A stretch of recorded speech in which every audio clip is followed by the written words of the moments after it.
let's talk about Dark Souls. Chloe, we're here. We're finally talking about Dark Souls. What is it about this game that sort of put From Software on the map?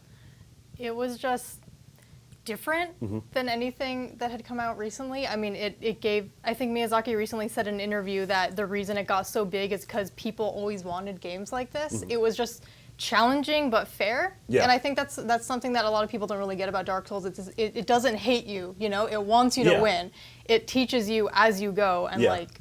It has that, tough but fair. It's the Judge Judy of video games. Okay. Tough but fair. It feels like those, those 8-bit games like a lot of us grew up playing, stuff like Mega Man and Castlevania, and that was, yes, it was punishing, but it was fair, and every time you die, it's sort of your fault, and you learn a lesson from it. You learn something new, right. Yeah, I never played Dark Souls because I'm a big crybaby. Yeah.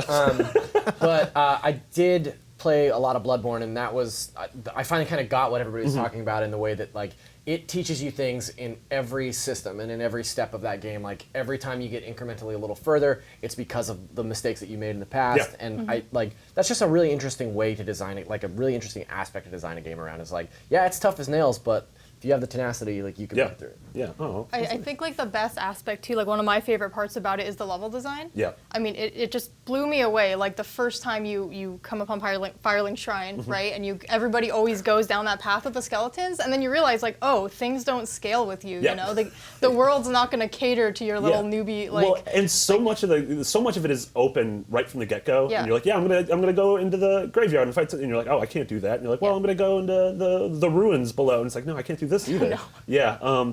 It was really, it has that sort of Metroidvania mentality, and honestly, I think it's the best Metroidvania that's not a Metroid or a Vania.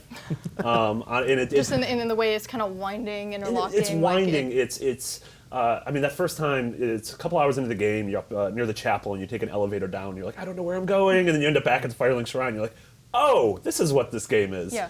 And obviously this was sort of From Software's second huge Souls game. They had Demon Souls beforehand, but that was a PS3 exclusive, and so finally with this one it came to 360 as well, and then ultimately came to PC. Really great DLC, but yeah, this put From Software, which is they did Armored Core and Kingsfield, which weren't games that, they weren't like household names. Niche. Yeah, totally. Yeah. And whereas this put them on the map as one of those premier AAA developers, and stuff like from Dark Souls 2 and then to Bloodborne and then Dark Souls 3. Man, they make a lot of Souls games. Sure do. Yeah. I'm not complaining. Yeah, but the games also did a really great job of telling a story in its environment. Like, it's a game that has lore, but it doesn't have, like, text. It doesn't really have dialogue. Like, I mean, with the item descriptions, right, there is text, but it's not sitting there explaining to you. Like, besides the very brief bit of exposition at the beginning cutscene, right, that tells you, like, light and dark, whatever. It really leaves it all up to you to piece things together. And that was another thing that, like, I think that's partially what brought the community together, too, was not just the challenge, but, like, the lore. But, like, I just love the way... this is like a wiki game, right? Like, had we seen anything like that before, really? Like, seriously, this was my first fall. This is the first fall I was with IGN, and this was one of those games where, like, a couple of us were playing, and then we'd come in and be like, we don't know what's happening, but, like, let's gather around and, like, try to... It's like a support group. I had that experience with Bloodborne, right? We had this email thread going that was, like, the chain of pain or something. We were just there's this, like, thing that I get it. I've been told about all these Souls games, that there's sort of this, like, elementary school, like, playground kind of vibe. Like, not in the difficulty, obviously, but in the way that people come in and want to say, like, I did it this way. Like, how did you do it? Did you know that if you did this, this will happen? Like, there's this sort of, like, mystery that's being solved outside of the game that focuses back in on it. I think is really intriguing. I remember Destin, like, somehow found out that you could shoot the dragon's tail off and get it as a sword, and we were like, what? How did you do this? Of course, that was I think. They patched that out of there. But yeah, like, the community that's come out of the Souls series is so amazing too. Like, the wikis, even, like, there's sort of this emergent PvP etiquette, people bow when they invade you, and then you bow back. And then they praise the sun. Yeah.